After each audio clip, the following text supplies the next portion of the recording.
Здравейте, уважаеми! Казвам се, за онези от вас, които не ме познават, казвам се Димитър Божанов и съм автор на няколко книги. За другите, които ме познавате и следите в Facebook профила ми, знам, че не сте малко хиляди хора сте. Основно за вас го записвам и за читателите ми, които сте чели някои от книгите ми. Изключно последната, тя е вече част от един нов период в моя живот, но първите три са част от моя езотеричен период и така съм длъжен да ви споделя какво става с мен, защото те са малко или повече едни лични откровения към вас, с които давам определени съвети, насочвам в определени посоки, въздействам вероятно по някакъв начин на вашите животи и на вашите съдби. Разбира се, човек на сила може само да вземе, не може и да даде. Така че вие сте взели от тия книги това, което сте искали да вземете. Това, което не е било за вас, сте го отхвърлили, но въпреки това аз така чувствам в себе си тази необходимост да се изповядам пред вас и да споделя какво се случва с мен напоследък. Не съм, знаете, скоро записвал нито видеоматериали, които да гледате, нито съм се появял в медии някакви, където ме видите, и дори не съм качвал снимки във Facebook. Виждате, че може би изглежда малко по-необичайно да го кажем. Да, имах си своите предизвикателства, своите изпитания последните 2 години, откакто така малко се скрих от обектива, дори на собствената си камера. Лекарите, разбира се, имат своите медицински догадки по темата, нямат ясно обяснение. Аз обаче имам.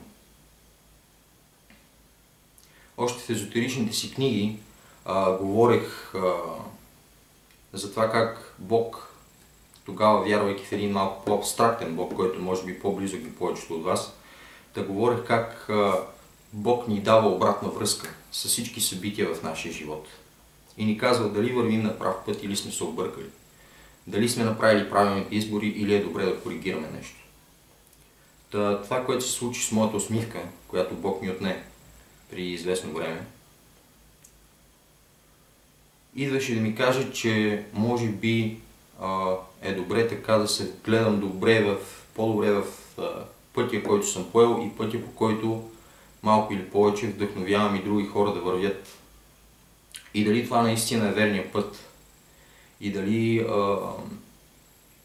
дали няма подводни камъни, за които един неопитен кормчия, така да го наречем с тази метафора, все още не знае по трасето. Оказа се, че има такива. Разбира се, получих още много обратна връзка след много молитви, много размисъл, четене на много книги, гледане на различни филми, но искам и първо за лекарите да кажа, да, те имат своите тези, своето виждане върху човешкото здраве.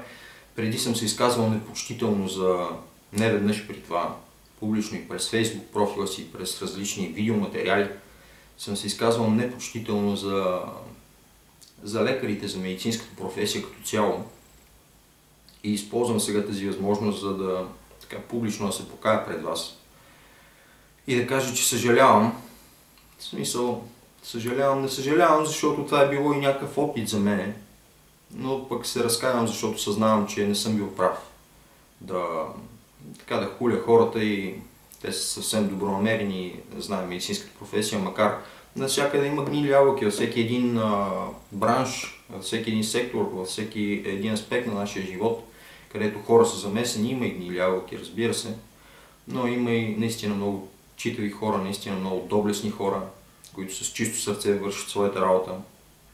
И друго, което съм осъзнал в тази посока е, че не можем да очакваме от лекарите, не можем само на тях да сложим отговорността за нашето здраве. Добре има неща, които и самите ние е добре да направим, и в крайна сметка това, което аз вярвам, е, че лекарите, както и всеки един от нас, са инструменти в Божиите ръце. И лекарите това много добре го знаят, и медиците, как лекуват двама пациенти от едно и също нещо в идентично състояние, лекуват ги по един и същи начин. Единият се възстановява напълно, другият умира. Знаем как се случва това и виждали са го, особено хората, които това им е професия, предполагам са го виждали десетки, стотици, ако не повече пъти.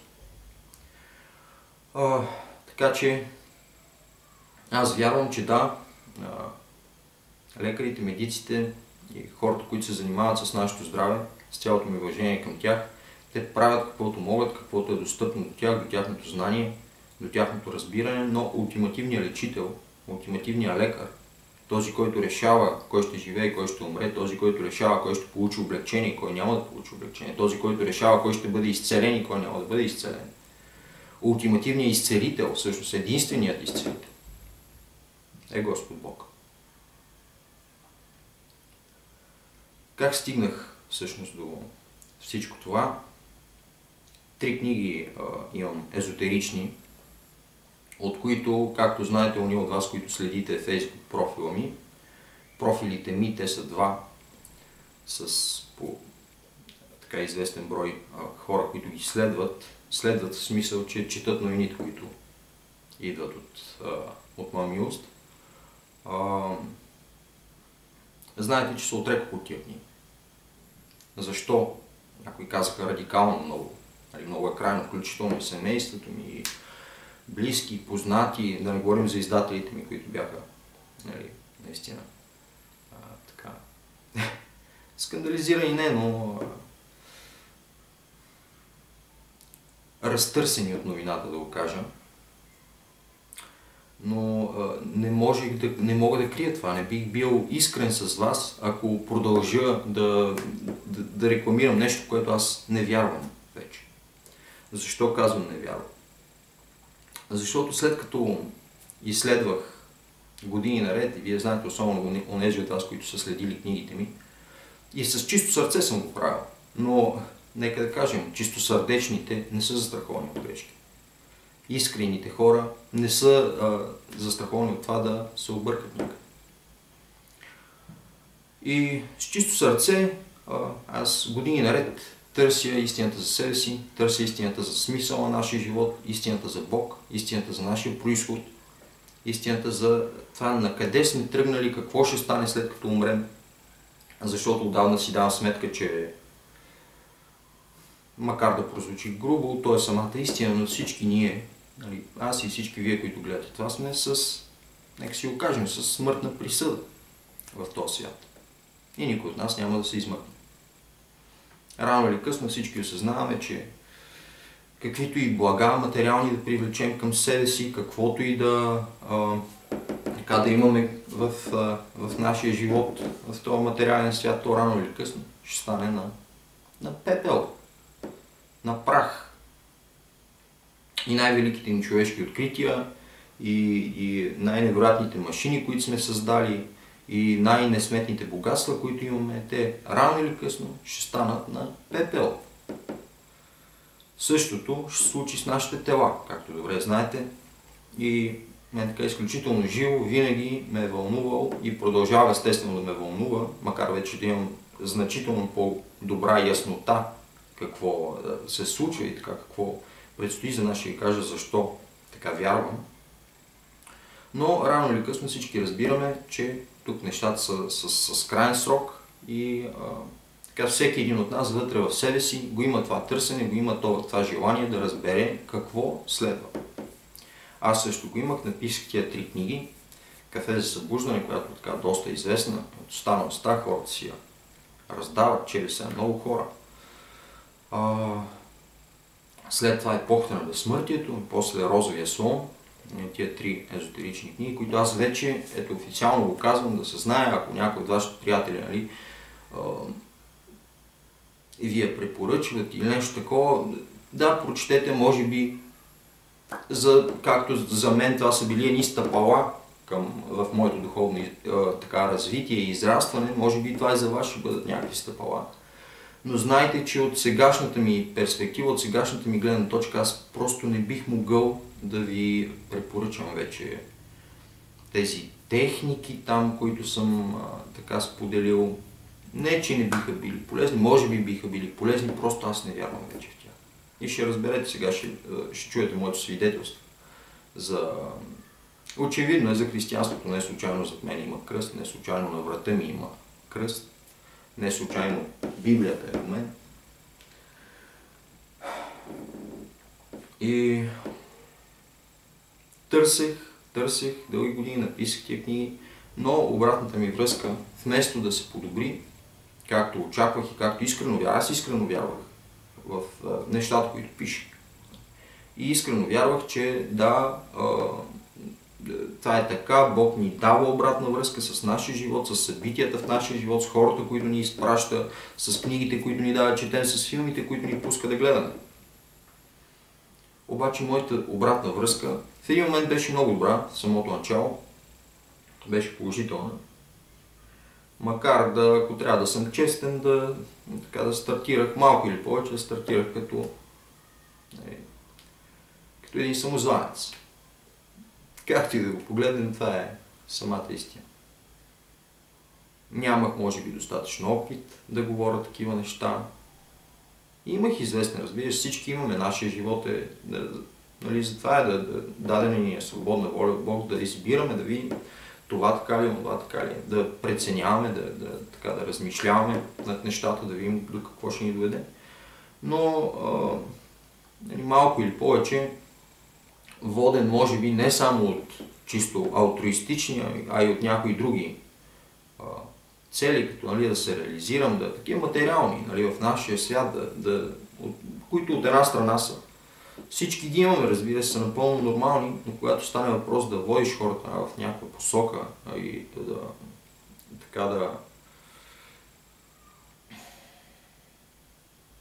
да употребяваш тяхното доверие за подобни цели, там човек е добре да бъде наистина много внимателен, наистина много сигурен и наистина много категоричен в нещата, които говори, казва и пише, и аз това го знам от от първа ръка, от личен опит, защото, както виждате, не е останало да не си платя за каквото съм правил.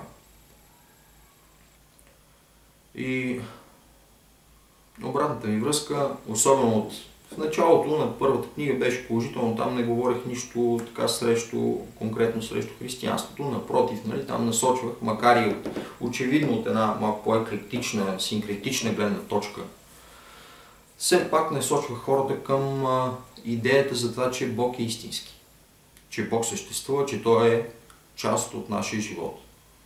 Разбира се, парадокса в нашия егоистичен, материалистичен свят и особено в материалистическа България, където в момента, горе-долу поколението, което сме живи в държавата, повечето от нас, може би 80% сме родени след 1944 година, което значи, че ние сме изцяло и напълно възпитани в традицията на тъй наречения диалектически материализъм и в тази комунистическа, социалистическа, атеистическа позиция.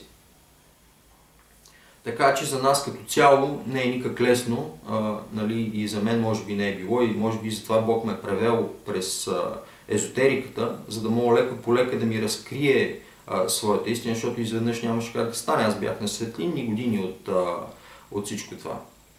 Знаете, които сте чели и другите ми книги, че колко далеч съм бил всъщност в началото, съм имал в какви ли не грехове бях оплетен.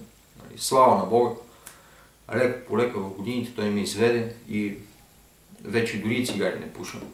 Може би 10-ти месец вече или нещо такова е станало. Като мине една година ще престана да ги будят. Живи и здрави, слава на Бога, освободи ме от това нещо. И търсех, така през годините вървях и започнах се питам след кафе за събуждане обаче, където хубаво говорех за Бог, една по-абстрактна гледна точка и водех, може би, хората леко по леко към него, може би за някои християни съм бил, дори съм подсилил вярата им. Макар да има подводни камъни, да, казват ми хората, той има много вярни неща, има много вярни неща, така е, хора, има. Има обаче, сте чували, че малките камъчета обръщат каруцата? Има 10 верни неща, като има едно грешно, където обезмисля всичко останало. Какво да правя? Как да ви кажа, да, това е. Как да го направя? Не мога да го направя с чисто сърце. Може би, пак казвам, тия книги, или поне тая първата, да е полезна някому. И ако някой друг ви е препоръча, тя е стигнала до вас, аз вярвам, че това е Господ е искал да стигне това нещо до вас. Защото Господ използва дори и лукавия, за да развива в нас някои качества, за да развива в нас някакво разбиране, някакво осъзнаване за някои неща. Но, що се отнася до мен, аз съм вече отвъд това. Във втората ми книга вече, Епохата на безсмъртието, там радикално отрекох Господ Исус Христос. Казах, че той е просто един човек, което е между другото класическата еврейска традиция. Аз нямам нищо против тяхната вяра. Всички ние сме свободни, знаете, да вярваме в каквото искаме. Но аз не мога да си изкривя душата и да не ви кажа през какви знаци аз получих и през какви неща минах, за да стигна до осъзнаването, което в момента си поделям с вас. Горе-долу скоро след това получих така нещо, което вие езотериците бихте нарекли астрален удар. Ние в християнството му казваме, че привляко върху себе си проклятие. Имам, разбира се, свидетели на как се случи това. Беше на едно живо мероприятие. Вие виждате, аз съм не съм от мълчаливите хора. На това мероприятие нещо стана. Просто целият ден имаше някаква нечестива енергия около нас, около мен и хората, с които бях. Лоша енергия на самото мероприятие. Аз се изправих и просто ме блъсна, беше като удар, като шамар буквално. И загубих ума и дума. Не можех да кажа нищо, не можех да реагирам, не можех да... така. Просто се вцепених на място. Имам живи свидетели, моята многоуважавана приятелка и колежка и партньорка, с която работихме. И дай Боже, живи и здрави за напред, може би ще имаме възможност да работим пак заедно. Олга Христова, Оля, сестра и бяха свидетели на това нещо, как се случи. Може би то беше просто пика на проявлението на нещо, което Бог беше изпратил към мен преди известно време, така или иначе. Но така, това се случи, оттам нещата тръгнаха надолу, обратната връзка взе да се влошава. Аз само се питах какво стана с защитата ми, Господи, защо на някакво вътрешно ниво, аз все пак съм бил кръстен от малък, на някакво вътрешно ниво все пак съм общувал с Господ Бог. И той малко или повече чувал моите молитви и ми изпращал обратна връзка. И само се чуих, защо ми падна защитата, какво стана ли, вярвах, че имам такава защита, вярвах, че съм защитен. Изведнъж вече не бях, изведнъж се чувствах абсолютно обезоръжен. Но в тази книга, това естествено ми трябваха ми близо 2 години, за да осъзная какво ми се случи тогава. И какво изобщо беше започнало да се случва, откакто навлязох в езотериката и защо сега ви говоря тия неща. И започнах да получавам много знаци. Те стартирах още след първата книга, всъщност когато отидох при един астролог. Разбира се, вече няма как като християнин аз да приемам астрологията, но както ви казах, Бог използва абсолютно всичко в нашия свят, за да ни доведе към себе си. Един астролог ми каза: моето момче, ти си в твоя път е религията. Религията е в твоя път, установи коя е, избери я, разбери каква е и я следвай. И аз бях малко вцепенен, защото аз говоря за Ганди, говоря за Джон Ленън, как всички сме едно, как Imagine там, представи си свят без религия, еди какво си. И в следващия момент той човек ми казва така и така религия ще следваш, това абсурдно ми се видя на мен. Пълен абсурд, казах си, той се объркал нещо много жестоко. След това обаче тръгнаха така нещата в една нисходяща посока, обратната ми връзка, за която сам пише в книгата си. Казвах във втората книга при това, тази епоха на безсмъртие, казвах: следете си обратната връзка, ако тя се влоши, не сте на прав път. И в един момент моята обратна връзка се сгромоляса. Тотално се срина. И аз не можех да и благодатта ни спря. Но не от вас, може би знаете какво е благодат, но това е, ти усещаш, физически усещаш своя контакт с Твореца, с Създателя. Ти усещаш благословията Божия върху себе си. Усещаш Господното помазание върху теб и си благодарен и го чувстваш тази любов, че те изпълва и те залива. И това нещо се спря. Сякаш така ми дръпнаха кранчето, го затвориха и край. Нямаше благодат повече. И не можех да разбера какво става. Нали? И се тюхках, не исках, егото им беше много голямо. Ето вече бях получил един знак. След това последваха други. Филмче ми се изпрати за Христос. Пък някой се появи, има попита, каква ти е позицията по отношение на Господ Исус Христос. Аз самия вътре в сърцето си нямам покой с Христос. Нямах. И при втората книга, докато я пишех и докато я завършвах и всичко, нямах, не ми даваше мира тая мисъл. Какво ставах? С истински ли е? Защо не мога да се помиря с това? Защо не мога? Трета книга написах след това. Розовия сон с още по-големи щуроти вътре. Където едва ли не вече казах, че извънземните са души Господ Исус Христос бил извън. Боже си. Но така става, когато нямаме защитата, Божията защита, която се дигна от нас. Има и други създания, за което езотериката вече знае, напълно е точно така е. Да. Има духовен свят. Духовният свят е абсолютно истински. Има демони, има ангели, демоните ги наричаме, бесове ги наричаме. Също, някой ще го чуете в езотериката, interdimensional beings ги наричат. Създания от междуизмерение, че чуете за channeling. Те се свързват с такива създания. Да, обаче, истина е това, да, наистина това е духовен път. О, да. Медитацията и цялото това нещо, о, да. Човек се свързва с такива създания. Човек става канал на такива енергии. Обаче, знаете ли вие на какви енергии ставате канал? Имате ли представа, имате ли понятие някакво на какви са тия същества, какви са тия създания, какви са тия неща, с които се свързвате? По какъв начин ви въздействат, по какъв начин въздействат на хората около вас? Аз ще ви кажа, нямате представа. Голямата част от вас. Но от нас, аз самия нямах представа. И не знаех къде си пъхам пръщите и с какво се захващам и какво се забърквам.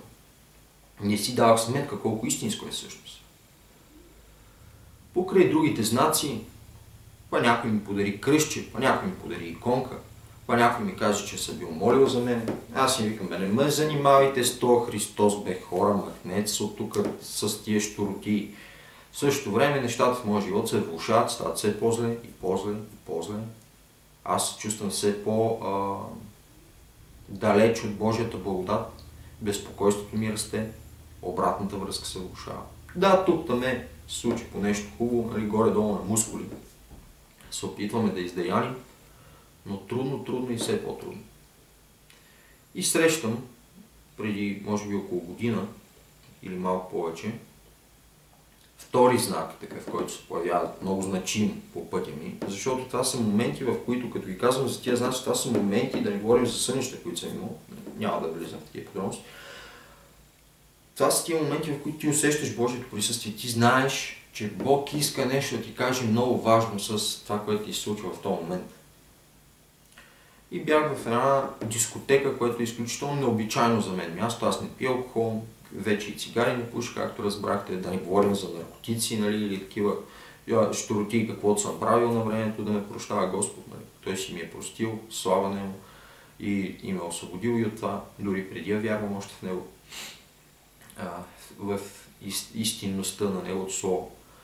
Но не хода по дискотеки. Може би за последните 2-3 години съм бил на такива места веднъж и половина, горе-долу.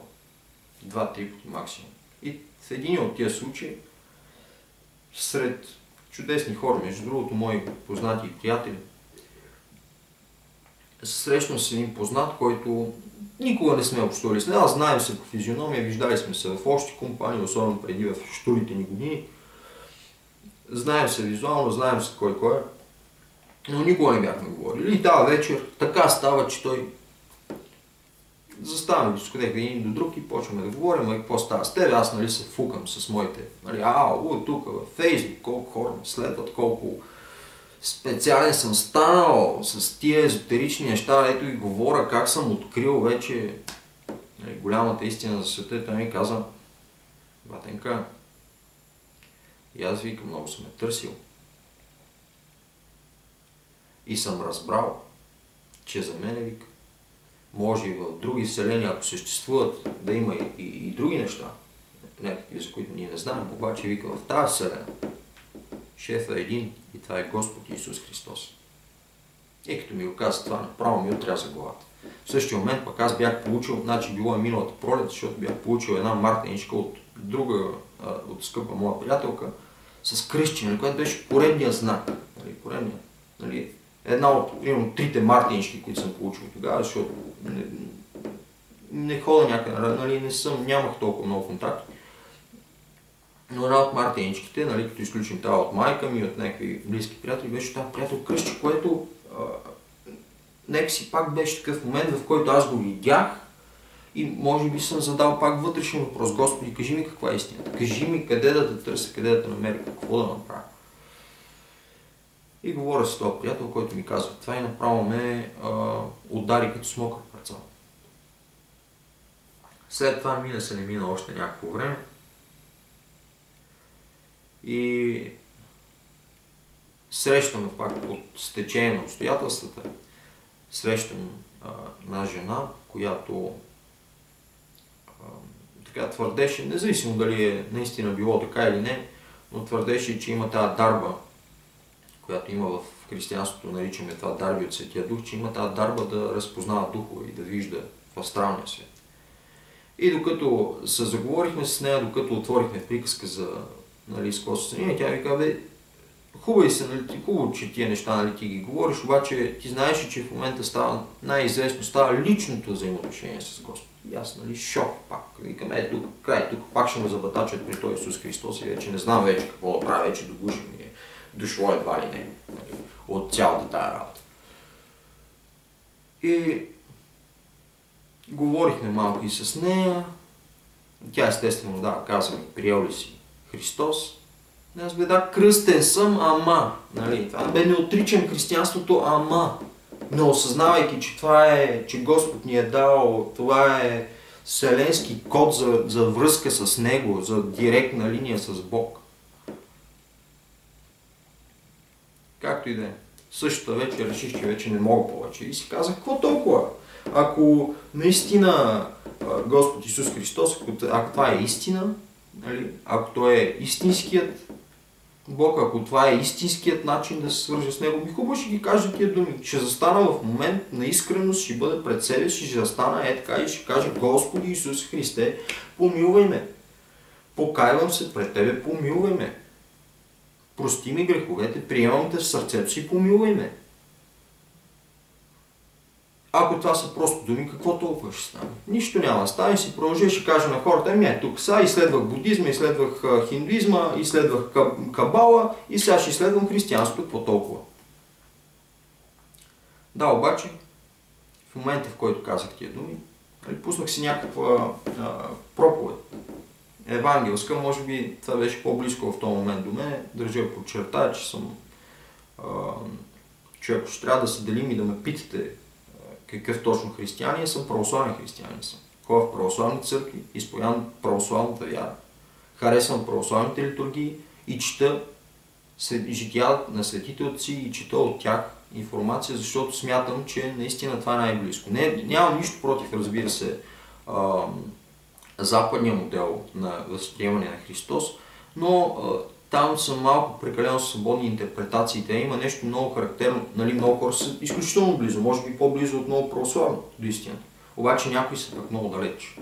И затова на мен ми се вижда православието като най-близко до извора, най-близко до източника, защото то е останало непроменено през много дълъг вече период от време, 1700 години, откакто от Първия Вселенски събор, когато император Константин всъщност се приема, нали, символа на вярата и всичко.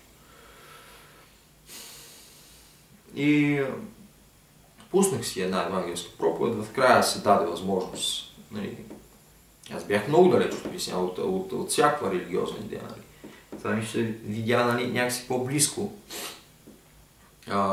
Ще използвам възможността да кажа, че ако има нещо, което е хубаво би било много добре, ако църквата може да го инкорпорира в момента в съвременна България, това е проповедта да стане малко по-популярна. По-популярен начин за комуникация между църквата и миряните, защото откакто ходя на църква, старая се, слава на Бога, имам тази възможност, старая се почти всеки ден да ходя и това е невероятна благодата там, да чуеш една молитва отслужена по православния начин, с православните песнопения, с хора, с тамяна, с свещите. Това е просто една невероятно красива обредност, изпълнена с Божие помазание и с Божия благодат. И бих бил изключително щастлив, ако виждам все повече хора в църквите, да генерираме там, защото ето това са едни пречиствателни станции за нашето общество, за душата на обществото, за колективния аз. Към момента само по празници май успяваме да ги напълним, но аз вярвам, че има добър път, който Господ е начертал за всички нас. И пуснах си тази проповед, покаях се искрено. Казах си, ще си дам този момент на искрено, ще си дам тази възможност. Бил съм искрен в медитации, в не знам си какви техники, пред не знам си какви гурута, нали, съм изповядал какви ли не неща. Ще бъде искрен пред Господ Исус Христос. В крайна сметка това от 1200 години, от 12 века, айде няма още точно 1200 години, но са 12 века, нали, 12 век вече, ние българите сме православни християни. Не е ли странно, че се хвърляме, нали, с лекота сме готови да приемем на Буда, който е човек в крайна сметка, твърденията на други учения, твърденията на други религии, а нашето християнство, много от нас, го изтласкваме, така го избутваме назад и казваме, това нещо. Не е така. А то ни е в кръвта, то ни е генетически заложено, програмирано в нас. Моите прадеди, моите баби, прапрабаби и дядовци, те са умирали с това именно. Някои от тях, които не познавам, да смили Бог на душите им, да ги упокои в рая, вероятно са и дали живота си, за да може Христовата вяра да стигне до мен, за да може тази истина да стигне до моето поколение и ние да знаем сега за това нещо. 1200 години, а пък аз го игнорирам. Не може да го игнорираш. Няма как да го игнорираш. Покаях се същата вечер пред Господ, изплаках се всичко, каквото имах се изплача и за пръв път аз се почувствах наистина облегчен, наистина опростен, наистина сякаш един товар падна от рамото ми след моето покаяние. Преди това се бях покаявал много пъти пред абстрактния Бог, бях плакал много пъти пред абстрактния Бог, без особен резултат. За тия няколко секунди пред Господ Исус Христос просто всичко се промени. Същата вечер имах сън, усещам нечиста енергия в съня си, такава гадна. Не знаете, имали сте кошмари всички. Аз вярвам, че това са пак тия астрални същности, аз ги наричам демони или бесове, които се опитват да ни влияят, дали наяве, чрез мисли, които ни вменяват и усещания, които идват към нас, на сън с кошмари. За щастие ангелите също могат да ти правят хубави сън, ще могат да ти правят хубави мисли. Нали, Бог чрез тях, чрез демоните, очевидно е нашия духовен враг. Го наричаме християнство Сатана, лукави. И имам такъв сън, едно дете, светлокожо, за да съм политически коректен, афроамериканче бихме го нарекли също. Малко такова, не мога да се сета за сюжета точно, какъв беше и какво ставаше. И може би цвета на кожата му не беше нищо повече от легитимация не на неговата същност, но на онзи, който представлява. Дори кожата не беше това. Да не ме разберете погрешно. Уважавам, обичам всички раси на света и ги слава на Бога дава възможност всички ние да се спасим и да бъдем братя и сестри. Това просто така се прояви в съня ми, нали? Аз не съм го нагласил, нямам ни най-малка, напротив, с изключителна така любов и уважение се отнасям към всички раси на света, слушам и чета, нали, книги и гледам какви ли, нали, хора от всички от всякакви националности.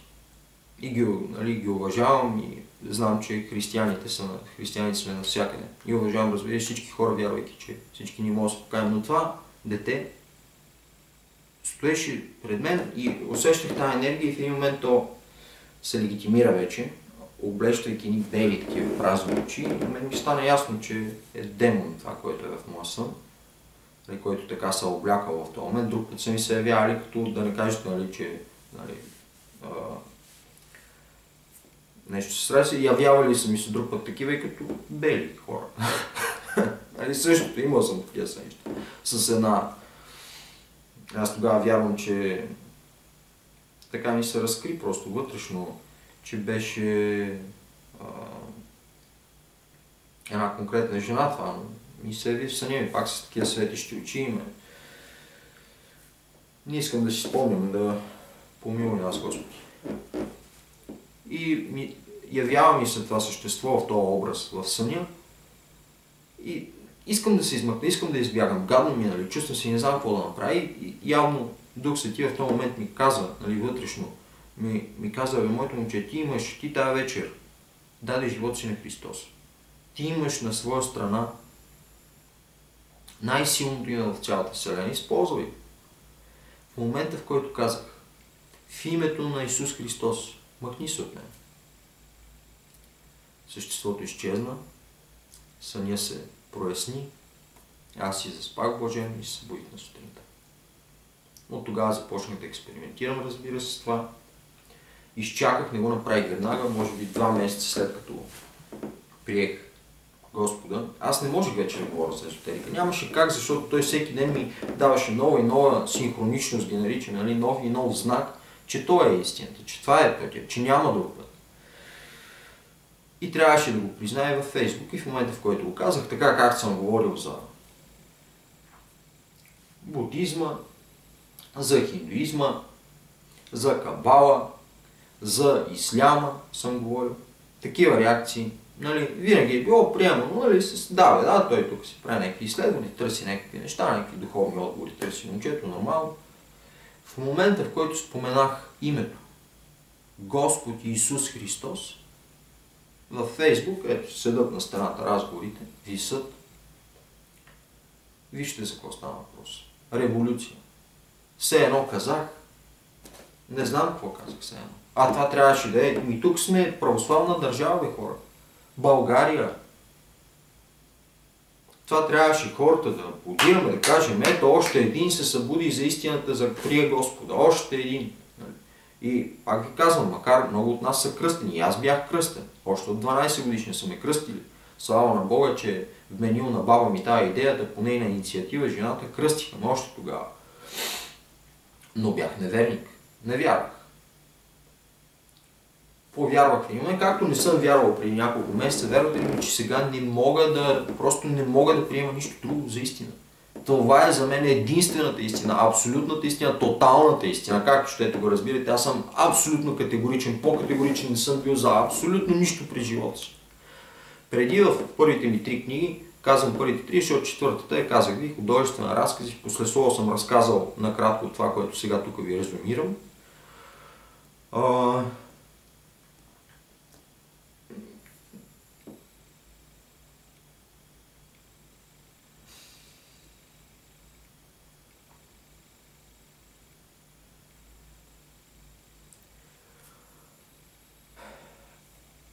Там имах съмнение още.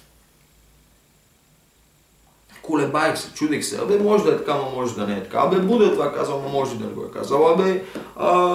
Индийци така твърдат, но може да не е. Кабалистите така твърдат, обаче вие си преценете. Аз пак казвам, вие си преценете. Но разберете, че това в момента, в който отворите вратата за Господ Исус Христос да влезе във вашето сърце, във вашия живот, нещата се променят радикално. Обаче има една вратка. Няма как вие да видите преди да отворите. Защото мога ли да видя, а шпионки няма тук, в тази игра. Мога ли аз да видя кой е пред вратата, без да отворя? Няма как. Ще седа и ще гледам една врата. Ще се чука на нея, може и глас да чуя отвън, да ми каже, айде бе, моето да те отворим и тук съм за теб, тук съм да те спася, да ти помогна, да те избавя. Обаче трябва да отворя, да повярвам трябва първо, че това е това, който ми казва, че и след това трябва да отворя. Разбира се, ние сме свободни да повярваме на всички, на всяки неща. Господ ни е дал свободна воля. И затова и ние вярваме на всякакви неща. И отваряме вратата на кого ли не. Само на Христос аз се опълних да отворя. В момента, в който отворих, всичко се промени. Както не вярвах, в момента не мога да си представя как да ми вярвам. Не мога, хора, разберете. Не мога да ви пропагандирам, нищо друго не мога да ви рекламирам. Нищо друго не мога да ви с чисто сърце да ви кажа, това е истината, това е пътят, това е животът. Не, един е пътят, истината и живота, това е Господ Исус Христос. И така, революция предизвика това във Фейсбук. Нападнаха ме много хора, сигурно имат своето право. Аз не ги виня, нито ги съдя, защото аз самия съм бил в тази позиция, в която като са ми писали хора за Христос, аз съм ми казал, вие сте луди, бе. Какви ми говорите какъв Христос, бе? Вие не сте ли чували тук за биология, физика, химия и квантова механика и не знам си какво си. Какво ми говорите тук? Библията. Каква Библия? Същия бях. Точно заради това сега седа пред вас, да ви дам това свидетелство и да ви кажа, че за мен няма друг път. Това е единствения път. Ето. Светата Библия. Тук е записано цялото откровение на нашия Господ. Това не е религия, това е Божие откровение за мен. Защото Исус Христос не е човек, Той е Бого-човек. Той е самият Бог, въплатен като човек. Ма не може, що да не може? Кой Бог ли не може да се въплати като човек и да се появи пред нас и да ни разкрие волята си? Много сме странни, значи, хората. Като почнем особено да разсъждаваме от името на Господ, тогава ми е най-странно. Искам да знам, казал Айнщайн, мислите на Бог. Нема да ги разбереш. Няма как да ги знаеш на Бог мислите.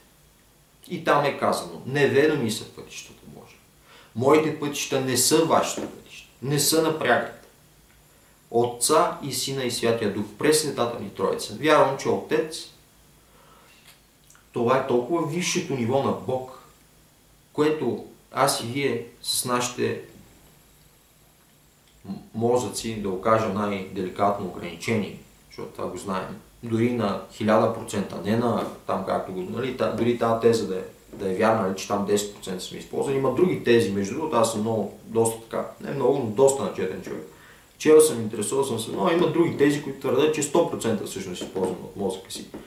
Нали, просто не сме го установили. Нали. Казват, че интуиция и такива неща, всъщност мозъка е също въвлечен и в тази, като посредник, като физическия медиатор на този процес. Но както и да е.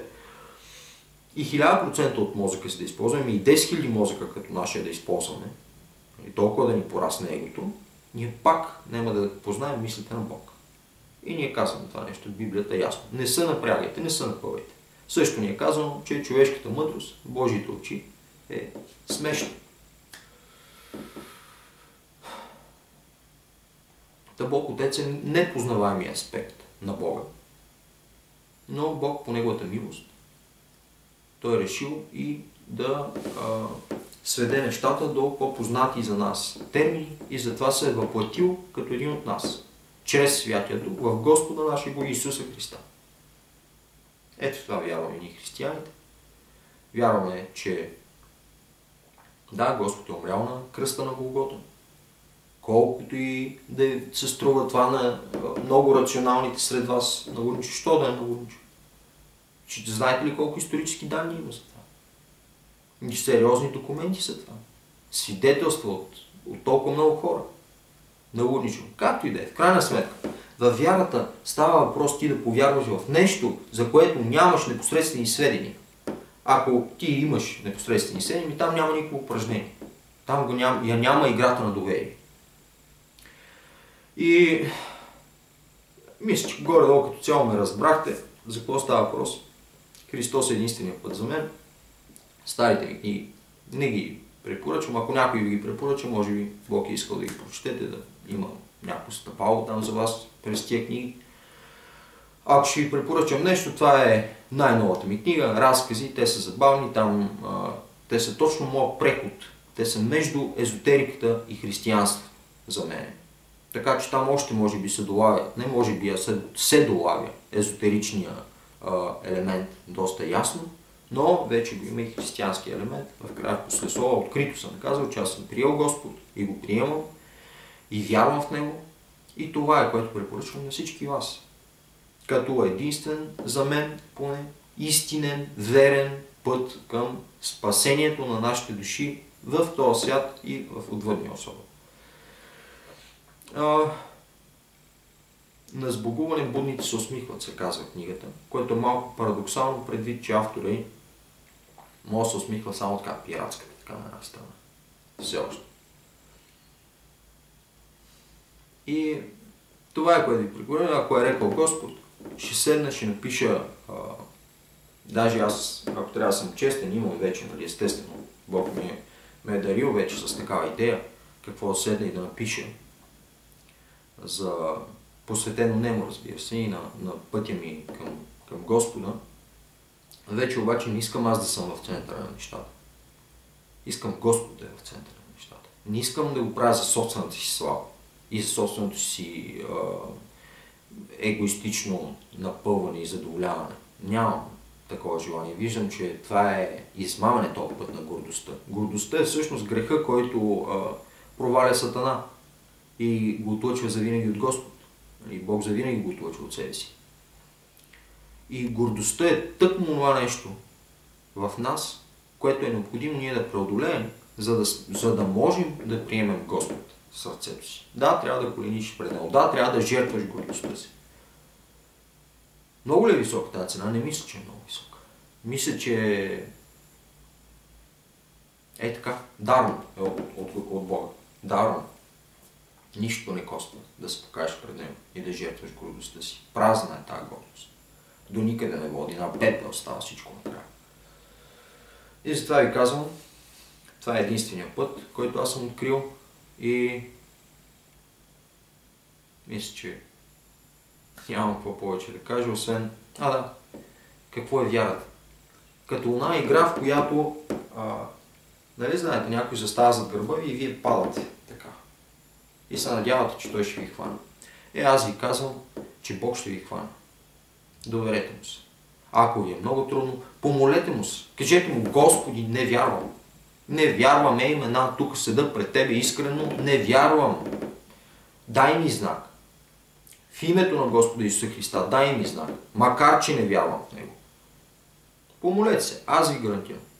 По един или друг начин, Бог ще намери начин да ви се разкрие, защото Той обещава, че на всеки един, до всеки един ще стигне. Аз го вярвам това. И живи и здрави, ще видя как ще реагирате на това видео. За мен също е естествено, че ми е любопитно как ще реагирате.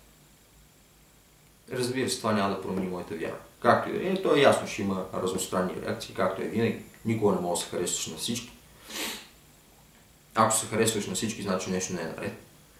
Така че, може би да продължа да записвам такива видеа вече по тия теми, да споделям за вас как виждам Христовия път, който е един път на чистота, прекрасен път, бе хора. Как мога да се отдалечим от християнството, от това Божие учение, Божие откровение за нас. То път, който ни е даден, всичко ни е обяснено. Нямало било наръчник за живота. Има! Ето го! Има наръчник за живота. От Господ Бог ни е даден. Светата Библия се нарича. Ето.